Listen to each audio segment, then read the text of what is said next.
Silakan Pak. Ah, Selamat pagi, salam hormat khususnya kepada Ketua Lembaga Adat yang Lembaga Adat Provinsi yang merupakan pengayom masyarakat yang ingin hidup di tanahnya sendiri, di kebunnya sendiri demi untuk menyambung hidup. Saatnya kami kelompok tani akan menyampaikan rasa penderitaan kami, rasa sakit hati kami kepada lembaga adat. Karena selama kami mengelola tanah demi untuk mencari sesuap nasi, kami sering diintimidasi oleh perusahaan yang namanya PT Budi Duta Argo Makmur. Dan intimidasinya itu melalui aparat keamanan dan dia pakai ormas-ormas bayaran. Nah, ketika kami kelompok tani ini mengelola tanah ini, sering kami datang ditakut-takuti. Tebang satu pohon karet, dilaporkan ke polisi, datang dijemput paksa. Dan ini kami betul-betul sudah mengelola tanah dengan berbagai jerih payah, dengan tenaga dan pikiran, dengan berbagai macam pengorbanan. Tapi kami betul-betul sangat disakiti oleh intimidasi perusahaan itu.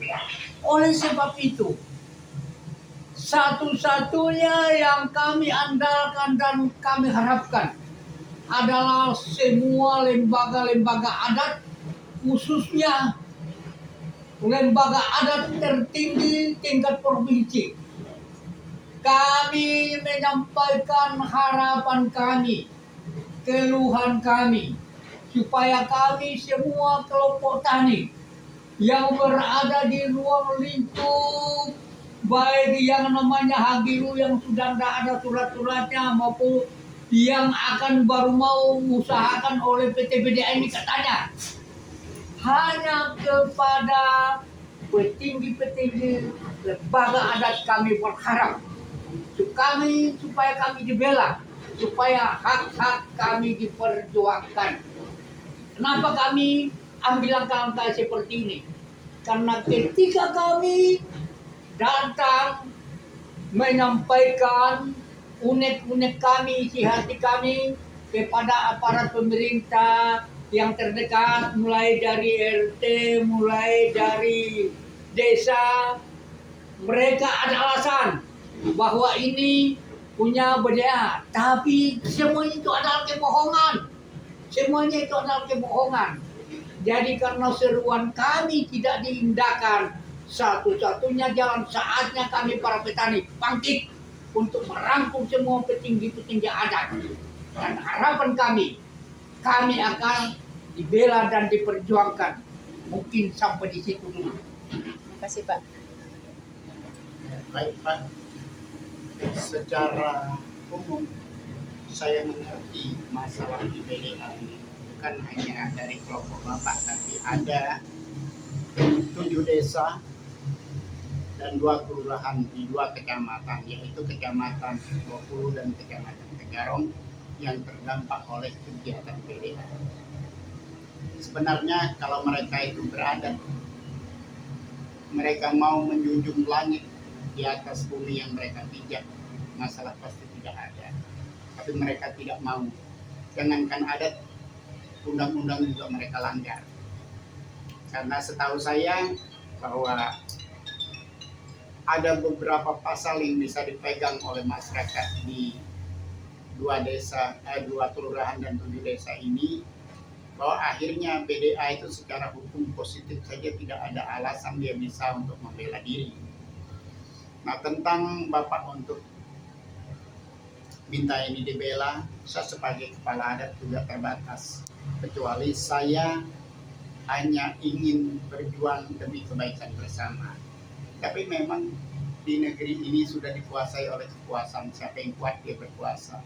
Secara hukum, apalagi beritanya bahwa polisi akan backup habis-habisan perusahaan BDA supaya portal itu dibuka, dan terjadi di mana-mana. Brimob selalu sukses mematahkan tuntutan masyarakat. Ini juga sudah berjalan di luar jalur hukum, apalagi jalur adat. Jadi kebaikan tidak ada. Pemerintah dan aparat itu selalu memihak kepada perusahaan, lalu masyarakat yang dipojokkan. Tapi saran saya, sama-sama kita berjuang sama-sama. Entah apapun jalan kita berjuang, tidak boleh kita mati langkah. Jadi kalau suruh saya berjuang sendiri juga saya tidak kuat. Masyarakat menganggap saya menjadi pemimpin tertinggi juga, kalau saya nggak mau bergerak juga sama masyarakat nggak kuat. Jadi kita berjuang sama-sama supaya kita kuat. Kebetulan kalau soal jawab saja, asal mau benar, saya tidak pernah kalah. Hukum juga saya tahu, karena saya juga sarjana hukum dan saya juga seorang advokat. Tapi jabatan sosial saya sebagai kepala adat, ini boleh dianggap bodoh, tapi di dalam otak saya nggak bodoh amat. Dan saya punya kesimpulan bahwa kenapa berat masyarakat menuntut hak adat itu. Karena ada sebuah kejahatan yang dilakukan oleh perusahaan. Saya ketemu teori itu, yang namanya kejahatan korporasi. Kejahatan korporasi itu kejahatan yang dilakukan oleh perusahaan terhadap masyarakat. Dia pasti di backup, dibela oleh pelaku-pelaku kejahatan kerah putih. Dalam istilah bahasa Inggrisnya white collar crime. Apa itu kejahatan kerah putih? Ya pejabat-pejabat pemerintah, termasuk Kapolda, Kapolres, termasuk bupati, gubernur, mereka juga menjalankan kejahatan itu sehingga masyarakat tidak bisa dibela.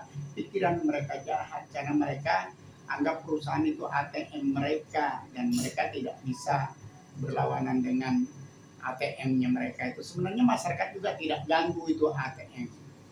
Tapi kan pemerintah ini sudah salah kaprah membela ATM-nya, harus mengorbankan masyarakat. Ada satu yang tidak masuk di akal saya, tapi karena dunia jahat ya mereka tidak peduli masuk akal atau tidak masuk akal. Yaitu kalau mau berusaha saja. Mau cari untung banyak, tapi jangan masyarakat ini korbankan. Kan tidak ada undang-undang karena dia harus berusaha dan cari untung banyak lalu masyarakat harus korban. Tidak ada undang-undang itu. Mereka memperlakukan hukum riba karena sesuatu yang dilakukan di luar undang-undang itu melakukan hukum riba. Jawabannya lebih tepat dijawab juga dengan hukum riba. Kalau pakai hukum yang lain tidak mungkin. Nah itu sebabnya kita harus berjuang. Kalau nggak ada jalan baik lagi, kita kembali ke hukum kuno, hukum rimba yang jalan. Karena menjawab mereka melakukan hukum rimba. Jadi saya terima laporan ini dan saya sudah bersama-sama berjuang untuk ini. Saya sangat merasa kuat kalau masyarakat juga kompak terus untuk berjuang bela haknya. Ya, saya sebagai pemimpin adat tertinggi, saya pun berjuang. Tapi sekali lagi, jangan biarkan saya sendiri. Kalau saya harus mati, kita mati sama-sama. Bisa selesai sama-sama. Kebetulan saya tidak ada kepentingan apa-apa, saya tidak ada lahan di sini. Tapi komitmen pribadi saya harus bela masyarakat. Saya tetap kurang lebih sama dengan yang punya lahan. Jadi itu yang dapat saya sampaikan. Berjuang kita sama-sama. Tidak boleh mati langkah, apapun kita lakukan. Kalau sudah dalam keadaan terpaksa, kita jawab dengan hukum rimba. Terima kasih.